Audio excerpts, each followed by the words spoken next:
पंहिंजी तबियत ऐं मिज़ाज में मुकमल महबूब माण्हू, महिमान नवाज़, तारीख़ नवीस, इल्म ऐं अदब जो ॼाणो फ़क़ीर बशीर अहमद लिगारी। मरहूम फ़क़ीर बशीर अहमद लिगारी सिंधी तारीख़ जो अनमोल मोती हो। संदसि इल्म, अक़ल, ॾाहप ऐं तहक़ीक़ खे सॼी सिंध में मंझता ॾिनी वई। संदसि जनम 4 फरवरी 1944 ईस्वीअ में फ़क़ीर अब्दुल्ला जे घर में थियो।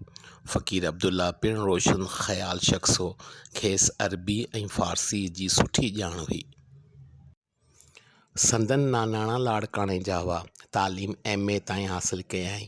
संदन ॻोठ फ़क़ीर ग़ुलाम अली खे 1880 ईस्वीअ में ख़ुदि फ़क़ीर ग़ुलाम अली अची आबाद कयो। संदन तालुक़ पीर साहब पागारे जी हुर जमात सां हुअण करे फ़क़ीर चवराईंदा हुआ। इहा फ़क़ीरी संदसि पड़ॾाॾे फ़क़ीर ख़ान मोहम्मद तरफ़ां पीर साहब पागारे जी पोइलगी करण करे मिली।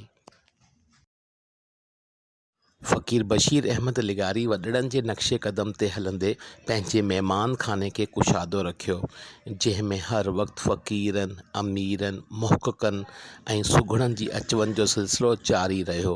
उन्हनि जी ख़िदमत करणु फ़क़ीर बशीर अहमद लिगारी जी फितरत में शामिल हो। फ़क़ीर बशीर अहमद लिगारीअ खे नंढपण खां ई किताबनि जे मुताले ऐं किताबूं गॾु करण जो शौक़ु संदसि रूह में समायल हो, जेको अॻिते हली कालीशान लाइब्रेरी जी सूरत में ज़ाहिर थियो, जंहिं जो इफ़्तिताह हज़रत पीर साईं पागारे शाह मर्दान शाह कयो। मरहूम फ़क़ीर बशीर अहमद लिगारी अक्सर ख़मीस वारे ॾींहुं चंदीराम हुकूमतराय इस्लामीडर जी दुकान ते अची अदबी रिहाण कंदा हुआ।